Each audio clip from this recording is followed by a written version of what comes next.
Welcome back to Cosmic Comics. Spawn, issue number 9, Angela, published in 1993. Dedicated to Harvey Kurtzman, who is best known for his work with Mad Magazine. Story, Neil Gaiman. Art, Todd McFarlane.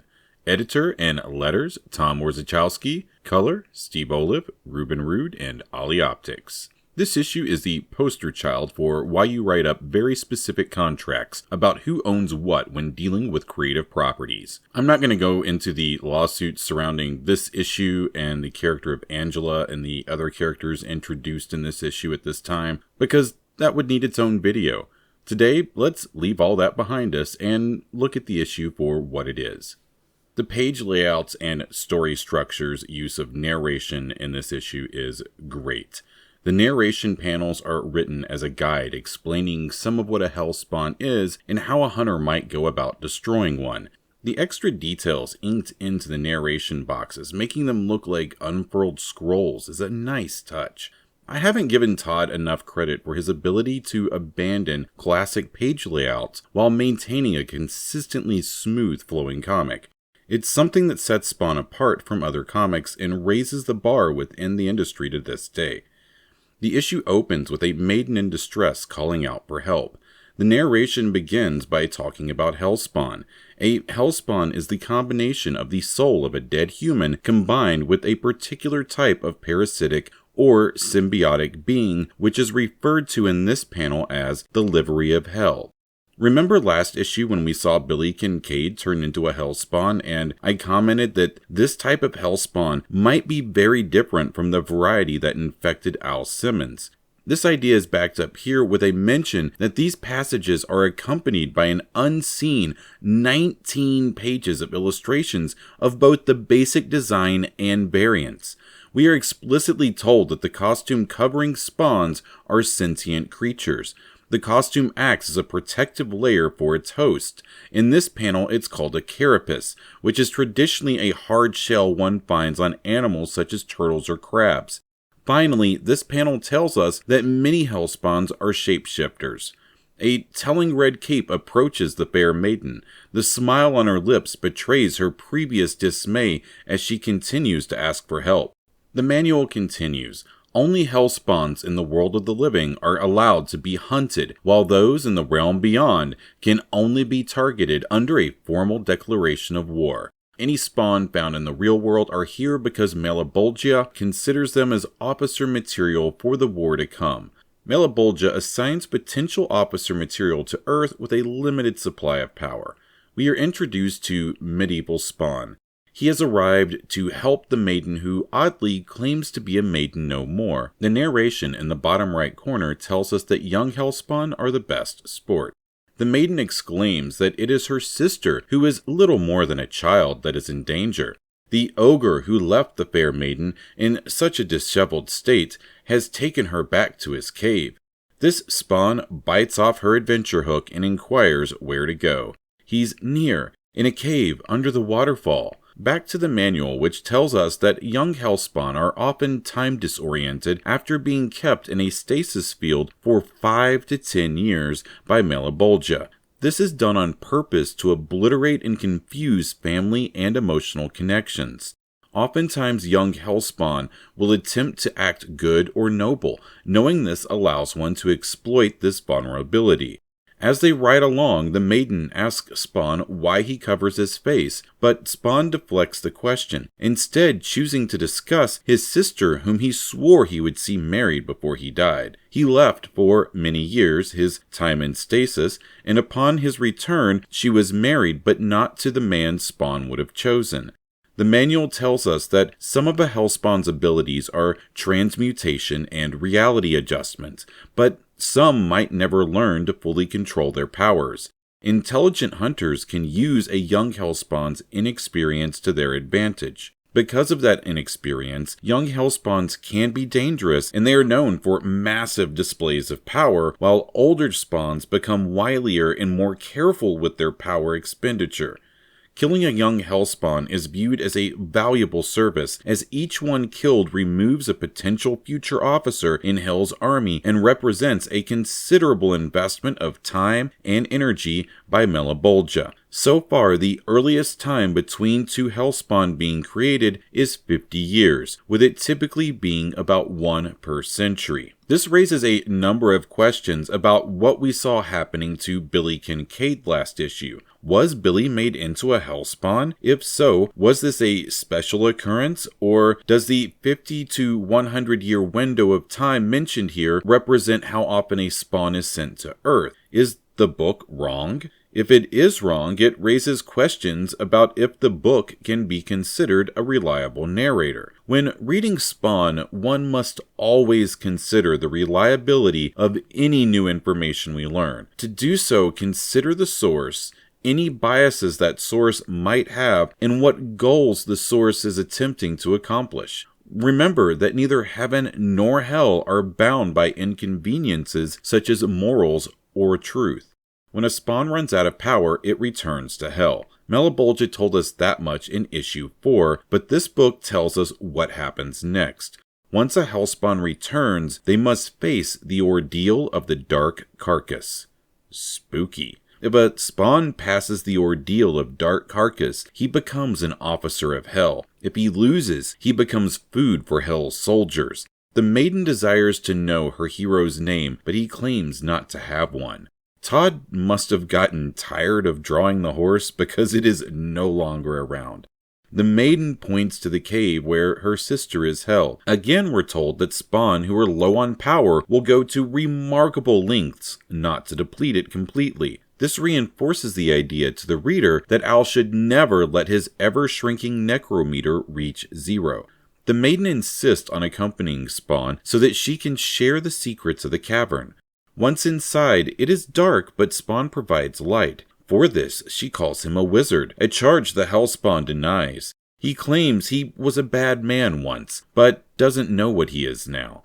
This echoes the thoughts that we've seen Al Simmons thinking. The Hellspawn wants to know how much further they need to go. How to hunt a Hellspawn. Lots of time, a full arsenal, and a willingness to undergo prolonged hardship and discomfort. Spend time stalking it, learning its methods. Finally, divert its attention. The Agent of Heaven reveals her true self. It's interesting that the first Agent of Heaven we meet in this series is introduced to us using deception via pretending to be something that she wasn't and lying about her sister. The woman claims they have gone far enough, and the narration tells us that a single hard strike is often enough to take a Hellspawn out. We're given a necrometer reading for this spawn. It's currently at 5478. The book warns that in young Hellspawns, their costume might be more dangerous and vicious than its host. The two begin battle, and Angela fails to take down the spawn with a single blow. Spawn wants to know what kind of creature she is, but now it's her turn to deflect questions as she mocks him for being hunted. I like her explanation of Spawn being a pawn that will never achieve the rank of queen. She belittles him for not understanding who he was supposed to be fighting. Medieval Spawn doesn't understand, and he never will. The woman gives a little click, and the Hellspawn goes away. We're told about this weaponry on the same page. The full manual has an entire 7-chapter section of the book devoted to weaponry, but this section focuses solely on the most important one. Without a lance, hunting Spawn is suicidal. An ability that isn't mentioned very much throughout the series is the costume sets up some kind of interference around its host. We don't know exactly what that interference is, but it stops the lance from working until it's within a few inches of the Hellspawn. The lance sets up a dimensional resonance that lances the Hellspawn from existence. Even then, the costume or carapace is left behind. Without its host, the parasite will be in a weakened condition and capable of being finished off. Kill it, claim your trophy, return home for praises. She gets this disc for killing a Hellspawn. I have to wonder if every single spawn really leaves behind a pog when killed. Skip ahead 800 years, and we meet the maiden once more. She's walking down a busy street in a large city. She's got a smile on her face and is wearing a couple of Hellspawn trophies as earrings. If you watch the 1997 Spawn movie, this character makes a brief appearance and can be recognized by these same earrings. Todd takes a page to show off the character. I can't put my finger on it, but something about the way she looks and the style of dress she is wearing screams Todd McFarlane. She walks into a skyscraper asking if Miss Gabriel is available. She's asked about an appointment, but informs the gentleman at the desk that she doesn't need one. Just tell her Angela's here. Finally, an official introduction to the character. Angela is sent inside immediately. Angela begins by complimenting Gabrielle's looks, who then reminds her that she looks the same as the last time the two of them crossed paths, and at that time Angela insulted her looks. Since then, Gabrielle has moved up in the world. She's director of Terran Affairs, while Angela is still a freelancer. Rafaela was called to heaven, and Gabrielle took over the entire region. At the moment, she's busy and not about to let Angela loose out there. Angela has other plans because she's been granted a hunting permit. She pulls out some kind of small, glowing ball pinched between two fingers. I'm not sure why, but Gabrielle wants the permit put away. She was aware of a new Hellspawn on the loose. She agrees to let Angela go after it as long as she makes it quick and clean. No stalking and trailing. This is interesting as Gabrielle's orders directly contradict the instructions laid out in the hunting manual, which states one should take their time in hunting a Hellspawn. Meanwhile, Al is having bad dreams about the comic book industry and issue number 10 of Spawn. Spawn is asleep on top of a bunch of garbage. Somebody is shaking him awake. The Good Samaritan explains that the cops have been coming around the area lately with a good artist rendition of a big guy in a cloak, wanting to know if anybody had seen him. Spawn wants to know what they told him. The homeless community told the cops nothing. Well, except for Dick, who took $1 from the cops and told them a tall tale about a pink Cadillac, green gorilla, and a nest in the Chrysler building. If you know what that's a reference to, let me know in the comments section below.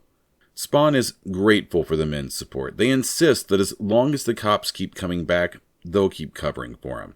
Spawn wants to reciprocate, asking if he can do anything in return. The men seem to think that they've gotten a fair trade. After the cops ran over and killed their buddy Joey, and the mafia came through indiscriminately murdering members of their community, they are more than happy to help Spawn. One of the fellas speaks up, seeing the value in Spawn's offer. He insists that a crate of Strawberry Ripple wine would settle their debt. Spawn isn't sure he can do that, and then, oddly, the man slides his eyes to the side while covering his mouth, telling Spawn all he needs to do is concentrate, feel it deep inside himself.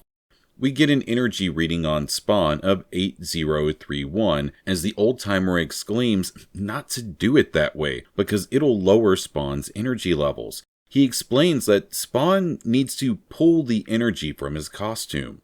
And here Al's costume is referred to as a neural parasite, just like Billy Kincaid's was. Al is told that he can borrow a little bit of energy from his costume, and in doing so, he creates the wine. This makes the old man extremely happy. The old-timer thanks Spawn for creating the wine he requested. Spawn returns the thanks. The old-timer sticks out his hand and introduces himself as Count Nicholas Cogliostro. Here, at your service, Mr. Simmons. In the background, Elvis is hanging out in the alley. This is 2 issues in a row with Elvis references. Odd. Al's face goes cold at the use of his name. He wants to know how Cogliostro knows his name. Cogliostro doesn't think that Al is that smart. After all, he already knows about the costume and the deal with Melibolgia, as is evident by his coaching a few moments ago. Cog knows about Al's deal with the devil. Cog points out to Al that it wasn't the devil, it was a devil. Spawn is surprised to learn that there is more than one devil. Cog then drops a huge surprise on us. Half the guys in the alley made a deal with the devil at some point. They had power and wealth and fame until the devil collected, and now they are forced to be bums in alleyways. This raises questions as to why so many people who once made a deal with the devil are all hanging out in this alleyway. The series eventually gets around to some answers that tie into heaven, hell, and why Spawn is also drawn to this location. As Cog states, there is a lot going on that Spawn and the reader don't yet understand. But we'll get there. The conversation is interrupted by somebody tapping Spawn's shoulder and asking to talk. Angela introduces herself, while Spawn tries to explain that he's busy right now. Angela uses the moment to transform. She comes at Spawn, unleashing beams of light, while Spawn explains that he doesn't want to hurt her. She doesn't want to hurt him either. She wants to destroy him. Angela gets a lancing blow in on Spawn, and we're left with a shriveled sack of costume and a puddle of cape. It looks like our hero is down and out. Rising forth from the cape, Spawn reaches out and pulls Angela back down with him. Love it! Inside, Spawn and Hunter stare at each other face to face. In the darkness, Angela says she can't, before a flash of light is expelled from the costume. Spawn's homeless friends are impressed by the fireworks. As Spawn climbs out of the cape puddle, Cogliostro congratulates him on sending the angel running. This gives Spawn pause. An angel tried to kill him. Again, Cog attempts to tell Al that there is a lot he doesn't know. Al notices the lance and, wanting to know what it is, picks it up over Cogliostro's objections to put it down. On the lance is a button, which Al pushes. He and the lance go white as Cogliostro panics. Spawn's necropower meter has a null reading. Cogliostro seems disappointed. A good kid, just not very bright. Cogliostro turns and tells the homeless gentleman goodbye. He shows his true nature by running off with the entire case of wine. On his way out, he shares the thought that Al Simmons might have been the one. Wow, so much happens this issue. We learn so much about the nature of Hellspawn. We are introduced to the idea that there is a long lineage of Hellspawns. What is up with the special spawn Cogliostro is searching for? We get introduced to Agents of Heaven, which so far have all been female, in contrast to the all-male Agents of Hell. What's up with that? We see a bit of Heaven's earthly organization, and then there is the wild card of Cogliostro himself. Who is he? How does he know about Al Simmons and the nature of Hellspawn and how they use their powers? We learn that Al's costume is a sentient neural parasite, which will also act to protect its host. Lots of groundwork for the series begins in this issue, which can be problematic when you hire somebody else to write the issue. Angela and Cogliostro and Medieval Spawn will eventually be tied up in court for years. I'm going to skip issue 10 for the time being, as it's not canon, and I'll pick up next episode with issue number 11, coming back to 10 at some point in the future. Hit that like button, subscribe for the latest videos. Cosmic Comics, I'm out.